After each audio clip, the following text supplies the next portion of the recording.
Hey guys, Defying Finance. Just wanted to make a quick video here on the real estate market, some of the news that's been coming out and where I think it's going and different ways I think we can play this market. It's going to depend on the area as well. And I just want to say right now, it doesn't mean that all markets are going to fall, but don't be stupid here.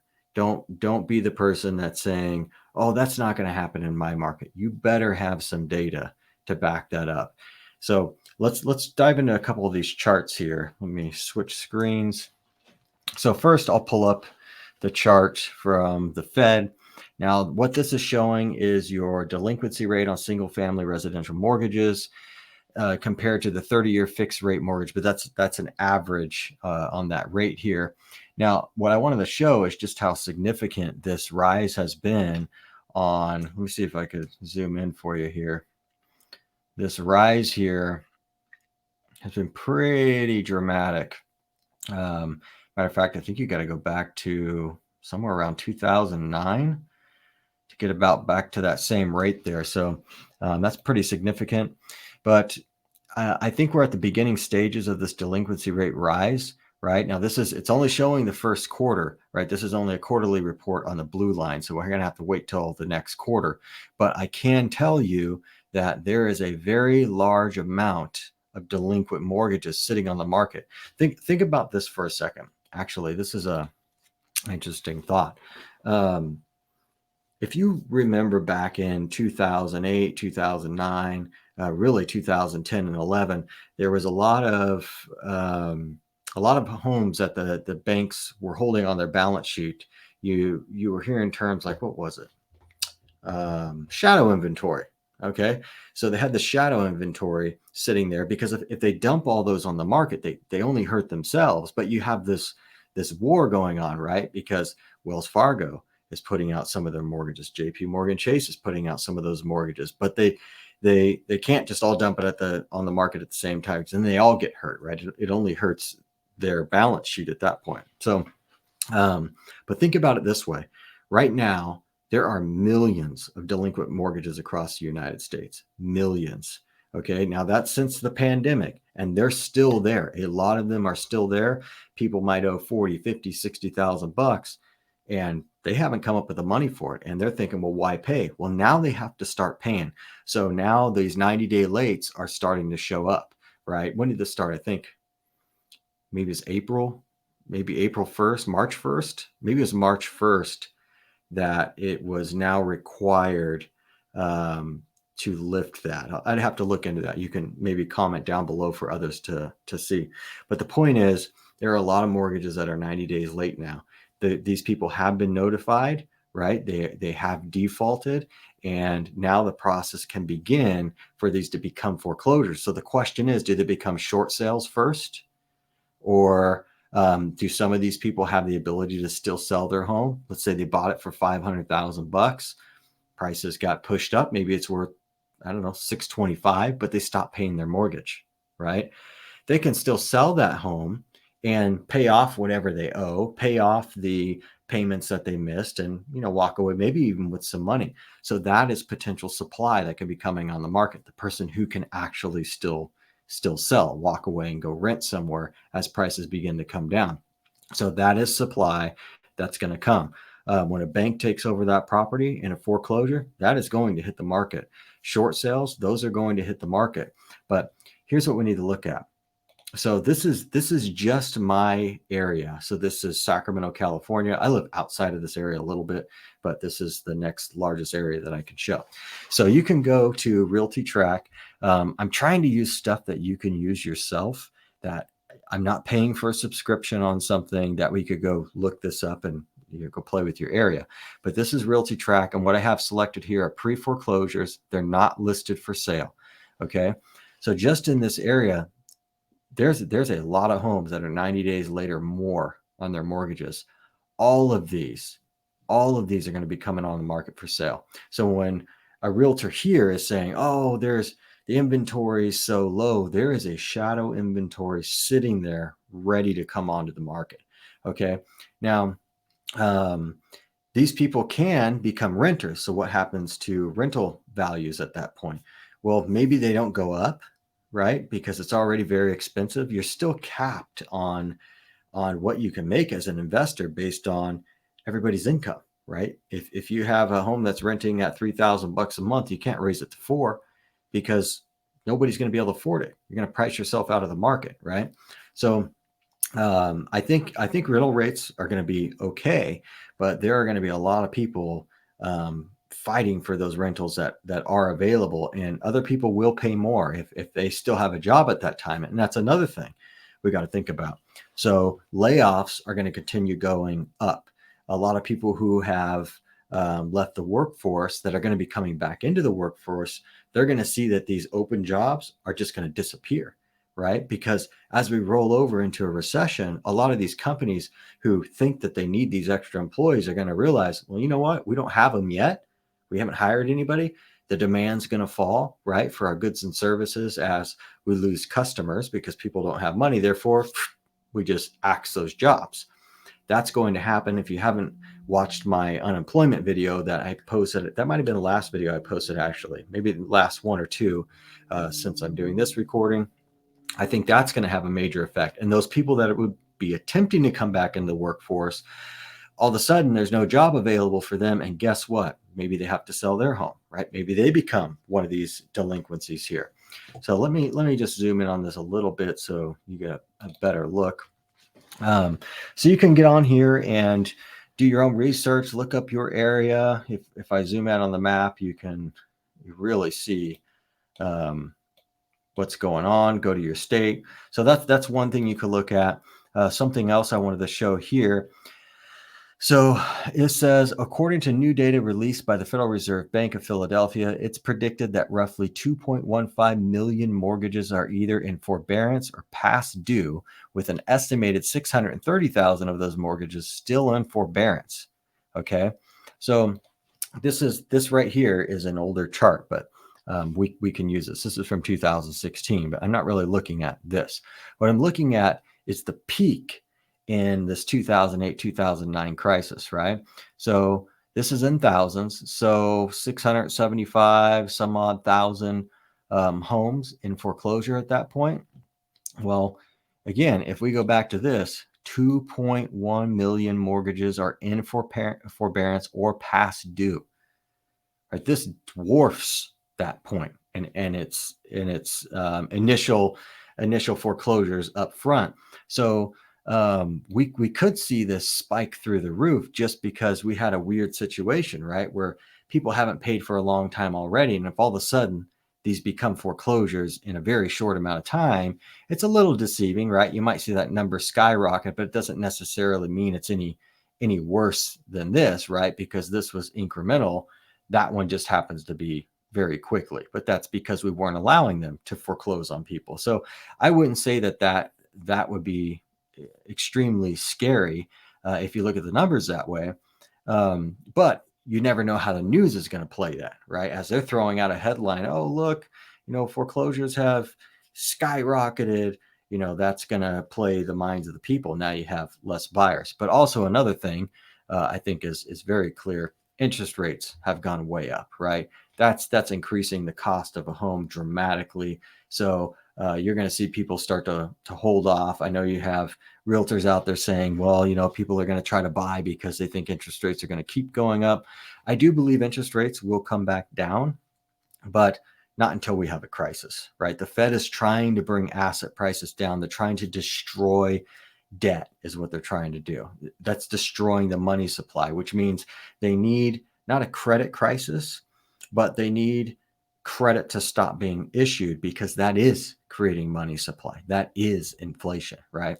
So let's keep going down the data that we have here. Another thing that you can do, I do this all the time just for areas that I'm looking at buying.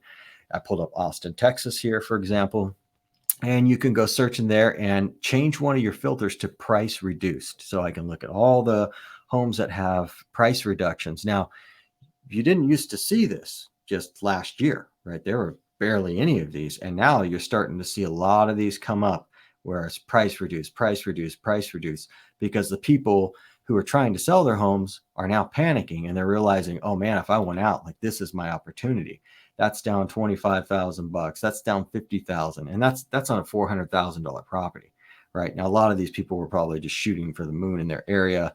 Their realtors just telling them to do it, and maybe you'll snag some California buyer or something.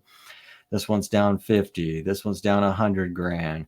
That's down 40 grand. That's down 15. That's not that big of a deal. Down 32, down 25. Let's go to the other areas over here. Now, this is a expensive property for most people, but still 220,000. That's a really expensive property. 500,000. So you can see kind of where the trend is. Let's go to a more, well, I want to say realistic. The whole market's unrealistic, but let's say 669. So that's not that big of a deal there. 30,000. That's a decent amount for, $480,000 house. 30,000. That's still a decent amount too. So you could kind of get the idea here, but go look at the areas you would want to buy in, or the areas you live in, the areas you're going to move to, and you can start to see that, this isn't good. Let's go look at another area. Let's try Atlanta. Let's see what we got here. Might as well, right? Zoom in. I know this is an area that's been fairly popular. You can see there's quite a bit of these homes with price drops here. That's not that significant, though. That's not that significant. That's not that significant. That's not percentage-wise, right? It's not that dramatic. But you can see it's beginning to happen. They're all trying to compete with each other. That's a little more significant. Maybe it just depends on the area, but you can see that they're seeing each other drop these prices. So now their agent's saying, well, let's drop yours 15,000 bucks. It'll look better than the neighbor's property or whatever, the property down the street. So you're starting to see these price reductions. I know you could go to Zillow and do this too, right? But let's keep moving on here. So this is U.S. existing homes. You can see where the chart's going here. Now, from a stock trading perspective, right, you can draw some lines on this to see where these would fall, or what's a good average. So if we went from the low end, we could say maybe a good median point is actually where it's at now. So you can ask yourself, from a technical standpoint, could this bounce here and start to rise? Possible. There would be a level of support here, right? If you drew a line across here, you'd say, well, there was quite a bit of support in this zone, and you could see the other peak here. Maybe that becomes the new support. That's how you look at this from a stock perspective. But I don't think that's going to be the case. You can also look at it this way from a stock perspective and say, well, this could be the new floor down in this zone, which would be a pretty significant drop. But also I want to bring up mortgage refinance applications. Let me read this. And applications for mortgage refis have collapsed. The MBA's weekly refinance mortgage applications index released today dropped the lowest level since March 2019, down 62% from a year ago and 82% from its peak in March 2020. This is how it starts, right? You have this situation where all of a sudden, the first thing to go are refinances, where interest rates start to rise. Why refinance, right? You have your home already at 3.5% or 4%. You're not going to refi at 5.5%. Why are you going to do that, right? Now, if you're an investor, maybe you still do because you want it at 5.5% to go use that cash on another cash flow property, as long as you're not catching the falling knife, right?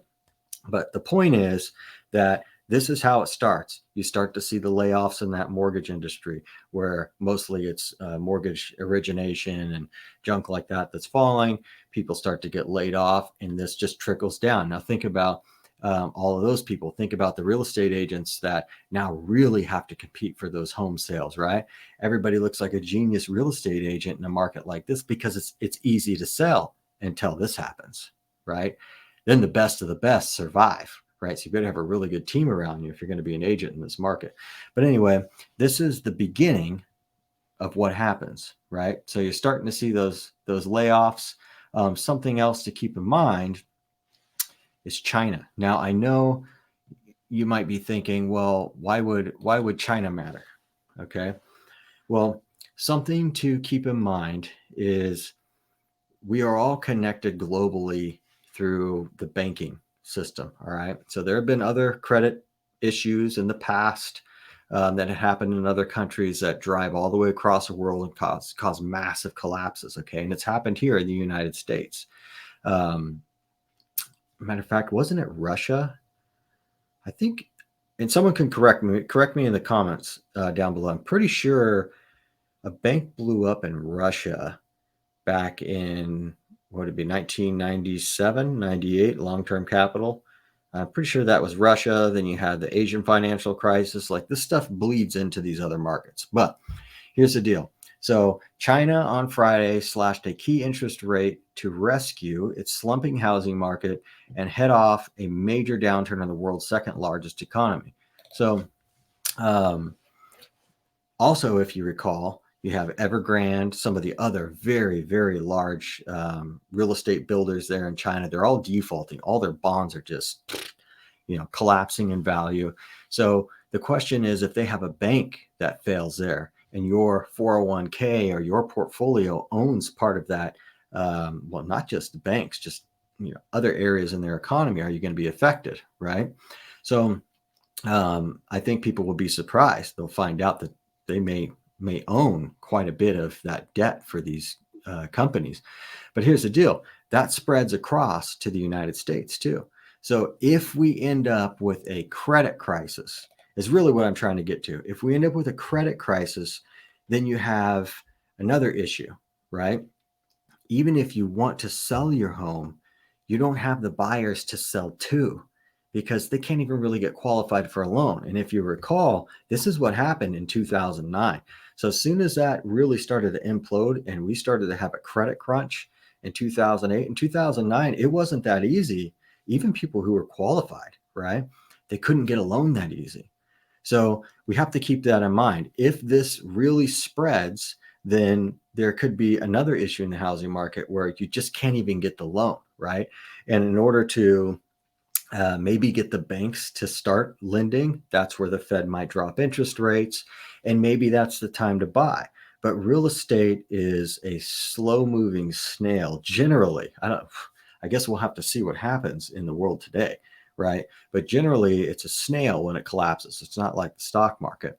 So what some people might be able to do, and this is what I personally do, is as I see the stock market collapse quickly, I'll start to buy at a certain point. Trying to time that bottom is probably not going to play out well, but I could dollar cost average off of technical indicators on a stock chart, or just seeing what is the market sentiment, what does everybody think's going to happen, and it's like a self-fulfilling prophecy, right?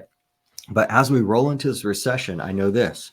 I know that companies are going to report worse and worse earnings, and that's going to continue this stock sell-off. And it allows me, say I took like $100,000, I start putting in buy orders on stocks that I think, hey, I like this PE ratio on this stock. I would like those earnings somewhere down around X amount, but the price at X amount. And I'll put in an order now and just let it sit. And as those start to sell off, I start to pick off those orders at really low prices. And I'm okay if it goes down a little bit more, right? But the point is, the stock market rises much faster than real estate.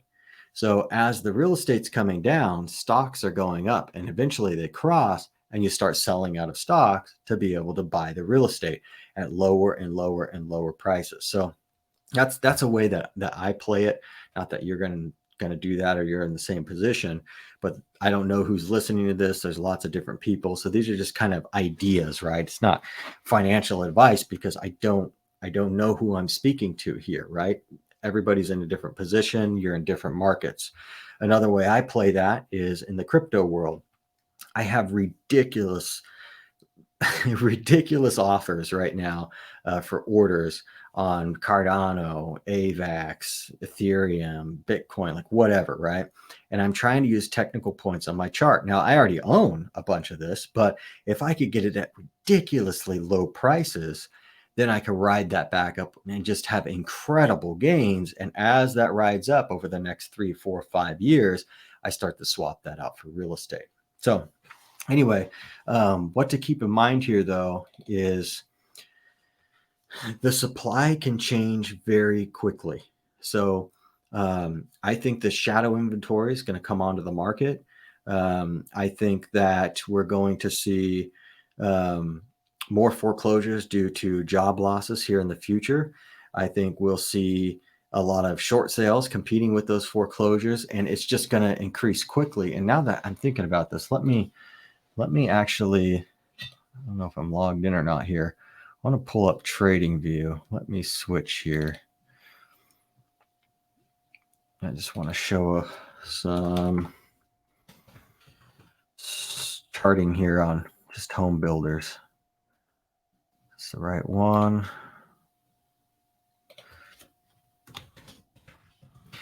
If we look at like the home builders, let's just do DR Horton. Let's start with that. I think I showed this on another. Here we go. Let's switch screens. So we look at DR Horton here. It's a big home builder in the United States. I mean, their stock's just collapsing, right? Now, you might look at this and say, yeah, but Netflix is down even more. And look at this, is down 42% at its low. Right now, it's down 38%. That's an official stock market crash right there. But there's no support under this. And I would say what this is building, if I know not all of you are technical here, but this right here is building a head and shoulders. This would be what you call a neckline, right?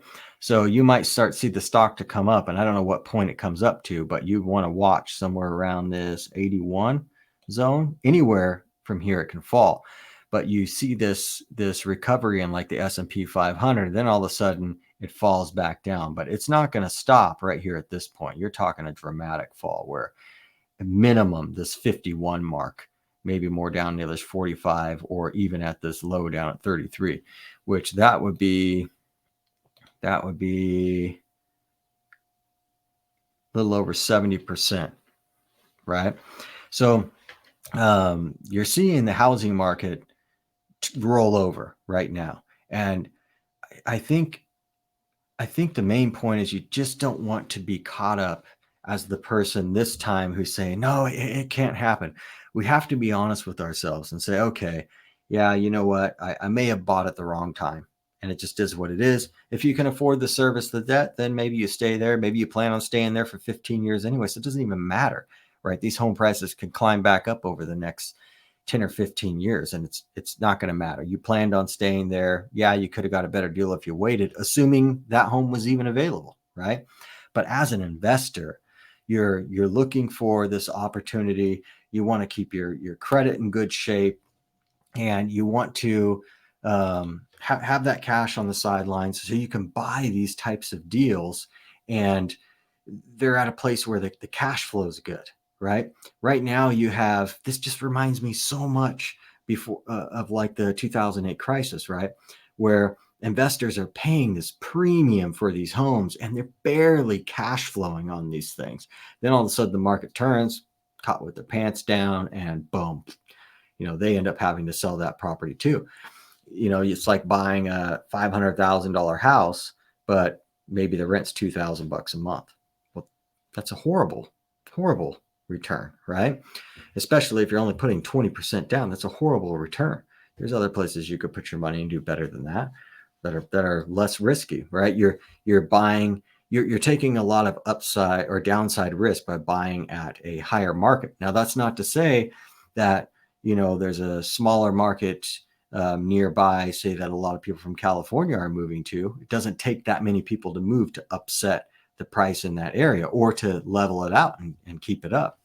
That's kind of one of the areas we're looking at, I think, has experienced that. So we'll see what happens with that area.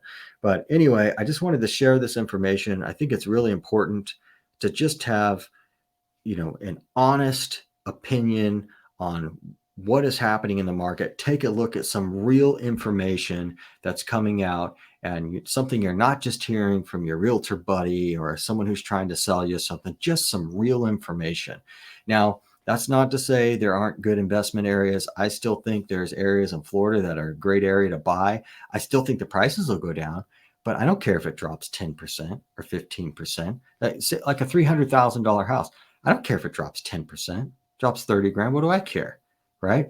Does it rent for $2,500 a month, $2,700 a month at a fair interest rate? Because I believe interest rates will go back down after they, just crush the market and they need to come in and save the day, right?